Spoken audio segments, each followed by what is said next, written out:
പാലക്കാട് ഉപതെരഞ്ഞെടുപ്പിന് ശേഷം ബിജെപിയും സിപിഎമ്മും പാലക്കാട്ടെ വോട്ടർമാരെ അവഹേളിക്കുകയാണെന്നും ജനങ്ങളെ മതത്തിന്റെ പേരിൽ തമ്മിലടുപ്പിക്കുന്ന ധ്രുവീകരണ രാഷ്ട്രീയത്തിന്റെ കൂട്ടുകക്ഷികളായി ഇവർ മാറിയെന്നും വെൽഫെയർ പാർട്ടി ആരോപിച്ചു. ജനവിധി ഉൾക്കൊണ്ട് തിരുത്തൽ സമീപനം സ്വീകരിക്കുന്നതിന് പകരം ശിഥിലീകരണ ന്യായങ്ങൾ ചമച്ച് പരാജയത്തെ മറച്ചുപിടിക്കുന്ന അപഹാസ്യ നിലപാടാണിതെന്നും നേതാക്കൾ.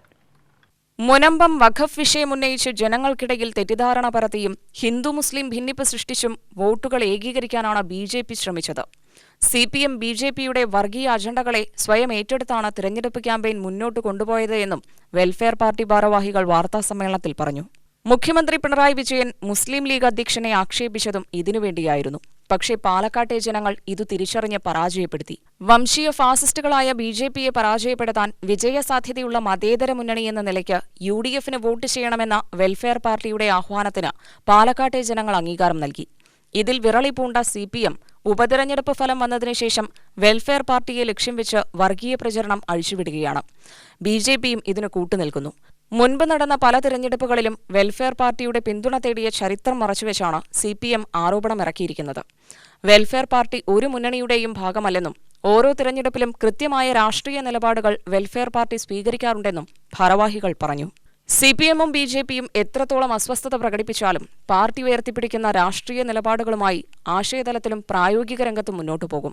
വെൽഫെയർ പാർട്ടിക്കെതിരെ ബിജെപിയും സിപിഎമ്മും നടത്തിക്കൊണ്ടിരിക്കുന്ന ധ്രുവീകരണ പ്രചരണങ്ങളുടെ ദുരുദ്ദേശം തിരിച്ചറിഞ്ഞ് ഇതിനെതിരെ രംഗത്ത് വരണമെന്ന് വെൽഫെയർ പാർട്ടി നേതാക്കൾ വാർത്താസമ്മേളനത്തിൽ ആവശ്യപ്പെട്ടു. നമുക്കറിയാം, സിപിഎം അതിന്റെ ഇലക്ഷൻ പ്രഖ്യാപിച്ച സന്ദർഭത്തിൽ തന്നെ മതേതര വോട്ടുകളിൽ ഭിന്നിപ്പുണ്ടാക്കാനാണ് ശ്രമിച്ചത്.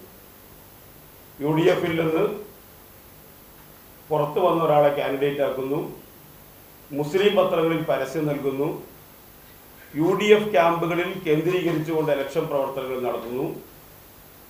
അങ്ങനെ മതേതര വോട്ടുകളിൽ ഭിന്നിച്ച് ഇലക്ഷന് ശേഷം സിപിഎമ്മിന്റെ ഉത്തരവാദിത്തപ്പെട്ട ആളുകൾ തന്നെ പറഞ്ഞത് രണ്ടാം സ്ഥാനത്തിന് വേണ്ടിയാണ് ഞങ്ങൾ മത്സരിച്ചത് എന്നാണ് അവർ പറഞ്ഞത്. അപ്പം രണ്ടാം സ്ഥാനത്തിന് വേണ്ടി മത്സരിക്കുമ്പോൾ സ്വാഭാവികമായും ഒന്നാം സ്ഥാനത്ത് ബിജെപി വന്നാലും കുഴപ്പമില്ല, രണ്ടാം സ്ഥാനത്ത് ഞങ്ങൾ എത്തണം. രണ്ടാം സ്ഥാനത്തേക്ക് അവരെത്തണമെങ്കിൽ സ്വാഭാവികമായും അവർ ചെയ്യേണ്ടിയിരുന്നത് ബിജെപിക്ക് പോകാൻ സാധ്യതയുള്ള വോട്ടുകൾ കേന്ദ്രീകരിച്ചുകൊണ്ട് പ്രവർത്തിക്കുകയായിരുന്നു വേണ്ടിയിരുന്നത്. എന്നാൽ അവർ ചെയ്തത് അതല്ല. യുഡിഎഫിന് പോകാൻ സാധ്യതയുള്ള വോട്ടുകൾ കേന്ദ്രീകരിച്ചുകൊണ്ടാണ് അവർ പ്രവർത്തിച്ചത്.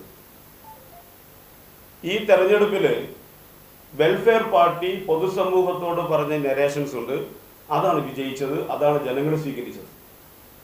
സിപിഎം ജനങ്ങളോട് പറഞ്ഞ, ഇടതുപക്ഷം ജനങ്ങളോട് പറഞ്ഞ, ഇടതുപക്ഷം എല്ലാ പാർട്ടികളെയും പറയാൻ കഴിയില്ല, സിപിഎം ജനങ്ങളോട് പറഞ്ഞ നരേഷൻസ് എന്താണോ അത് ജനങ്ങൾ തള്ളിക്കളയുകയും വെൽഫെയർ പാർട്ടി പറഞ്ഞ നരേഷൻ, വെൽഫെയർ പാർട്ടി ഉയർത്തിപ്പിടിച്ച കാഴ്ചപ്പാടുകൾ ജനങ്ങൾ സ്വീകരിക്കുകയും അതിൻ്റെ ഒരു റിസൾട്ടാണ് ഈ ഇലക്ഷനിൽ ഉണ്ടായത് എന്നത് എല്ലാവർക്കും, പ്രത്യേകിച്ച് മതേതര ഭാഗത്തുനിന്ന് പ്രവർത്തിക്കുന്ന ചിന്തിക്കുന്ന ഏതൊരാൾക്കും സന്തോഷം നൽകുന്ന കാര്യമാണ്. ജില്ലാ president P S Abu Faisal, ജില്ലാ general secretary Mohandas Parali, vice president M Sulaiman, secretary Riyas Khalid, media coordinator Shakir Pulappatta എന്നിവർ പങ്കെടുത്തു. UTV news, Palakkad.